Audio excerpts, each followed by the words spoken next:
আমরা আজকে চলে আসলাম একটা এগ্রো ফার্ম, অর্থাৎ এখানে তরমুজের চাষ করা হয় এবং বিশাল আকৃতির এক জমি, প্রায় এখানে 4-5 বিঘার মতো জমি হবে।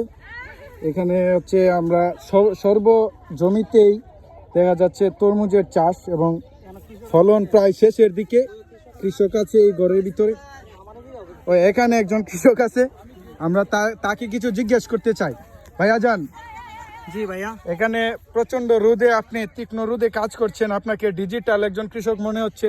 হ্যাঁ, তো আমরা এটা দেখে আবেগে আপ্লুত হয়ে আপনার কাছে একটু কথা জানতে চাই যে এখানে তরমুজের ফলন কি প্রায় শেষ পর্যায়ে না শুরু হয়েছে?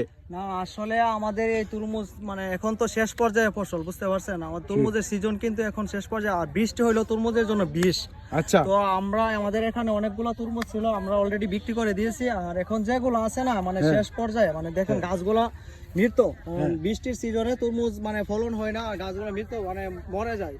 আমরা এখানে মানে এই তরমুজ গাছ এখান থেকে উঠে আমরা অন্য ধরনের ফসল করব। আচ্ছা আচ্ছা আচ্ছা, এই হচ্ছে আপনাদের পরিকল্পনা। হ্যাঁ, পরিকল্পনা সুন্দর। এখানে আমরা দেখতে পাচ্ছি অনেকগুলা তরমুজ নষ্ট হয়ে আছে, এগুলা কেন আপনি তুলে ফেলছেন না? আচ্ছা, এগুলা মানে আমাদের এখানে এই যে পচা গেছে না, এগুলা পচলেও কিন্তু জৈব সার, বুঝতে জানেন না আপনি? হ্যাঁ হ্যাঁ হ্যাঁ, এটা জানা আছে। একমাত্র কারণ আমরা সরাই না, কারণ এগুলো পচে মাটিতে যখন পড়বে না, আমাদের মাটিতে অনেক মনে করেন মানে জোর হবে। আচ্ছা, তো যার কারণে আমরা এগুলো মানে বাইরে ফেলে দিচ্ছি, মানে পরবর্তী যে চাষ করবেন ওইটার জন্য এটা একটা পূর্ব পরিকল্পনা হিসেবে গুড। আচ্ছা, যাই হোক। তো ভাইয়া, এখন এই তরমুজ প্রজেক্ট করে আপনাদের কি লাভ ক্ষতির একটা হিসাব আমাদেরকে যদি দিতেন। আসলে আমরা এখানে তরমুজ চাষ করে মানে লাভবান, কারণ আমাদের এখানে যে 2 বিঘার উপরে জমি আছে। তো এখানে তরমুজ অনেকগুলো হয়েছে, প্রায় আমাদের আজকে এই বছর বাজার যে গেছে না তরমুজের 80 আর 300 থেকে 400 টাকা করে আমরা একটা প্রতি তরমুজ মানে পিস বিক্রি করেছি। তো প্রতিটা তরমুজের ওজন 5 কেজি 6 কেজি 10 কেজি পর্যন্ত হয়েছে, বড় তরমুজ ছিল। এখন শেষ পর্যায়ে, যার কারণে আপনাদেরকে আমি বড় তরমুজ গুলা দেখাইতে পারতেছি না, বুঝতে পারছেন? জি জি। তো এখানে দেখেন কিছু তরমুজ আছে, দেখেন এর ভিতরে অংশটা কত লাল ছিল, মানে দেখে অনেক সুন্দর এবং লাল। এই যে তরমুজটা দেখছেন না? জি জি, হ্যাঁ, এটা অনেক লাল, মানে দেখছেন এই যে পাখি। তো আসলে আমরা আপনাদেরকে মানে এই তরমুজ গুলা এতটুকু দেখাইতে পারতাম। আপনারা যদি আরো আগে আসতেন, তাহলে আমরা আসলে ভালো কিছু আপনাদেরকে দেখাইতে পারতাম, আপনাদের সামনে প্রেজেন্ট করতে পারতাম। হ্যাঁ, ওইদিকে একটু বড় কিছু সাইজের তরমুজ দেখতে পাচ্ছি। হ্যাঁ, ওইদিকে আছে কিছু বড় সাইজের তরমুজ। এগুলা মনে হয় বিক্রি হয় নাই। না, এগুলা আসলে আমরা মানে রাখছি, আর একটু মানে এখন বৃষ্টির সিজন, তো বৃষ্টি হইলে তরমুজ পাকতে চায় না। আচ্ছা আচ্ছা, যার কারণে আমরা এই যে তরমুজ গুলা মানে দিতেছি না। এই যে এখানে একটা দেখেন তরমুজ, এই যে একটা তরমুজ আছে এখানে অনেক সুন্দর, যে এগুলা ওই যে এখানে আছে, ওইদিকে আছে বড় বড়। হ্যাঁ, এগুলা আছে বড় বড়। এই চালানটা মনে হয় উঠান নাই, এই যে এদিকে সবটাই। আপনারা কি স্কুল থেকে আসছেন নাকি?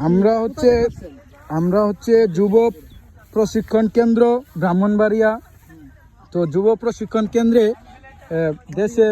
দেশের যুবক যারা বেকারগ্রস্ত এবং বেকারত্বের একটা অভিশাপ নিয়ে তারা ঘুরে ফিরে, সেখানে এই বেকারত্ব দূরীকরণের জন্য বাংলাদেশ সরকারের তত্ত্বাবধানে যুব প্রশিক্ষণ কেন্দ্রগুলো চলছে।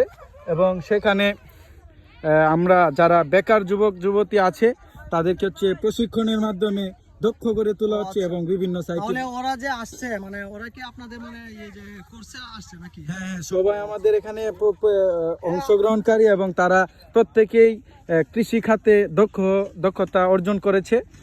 এই বলে মানে আমাদের যে প্রশিক্ষক আছেন তিনি আমাদেরকে এই সাইটটা ভিজিট করতে নিয়ে আসছেন। আপনাদেরকে অসংখ্য ধন্যবাদ আমার জমিতে সবাইকে নিয়ে আসার জন্য, আমাদের জমিতে আসার জন্য। আর আপনারা এই যে স্টুডেন্টগুলো আছে ওরা উৎসাহিত হবে, আমাদের মতো ওরা স্বাবলম্বী এক সময় হবে, কৃষি কাজ করবে।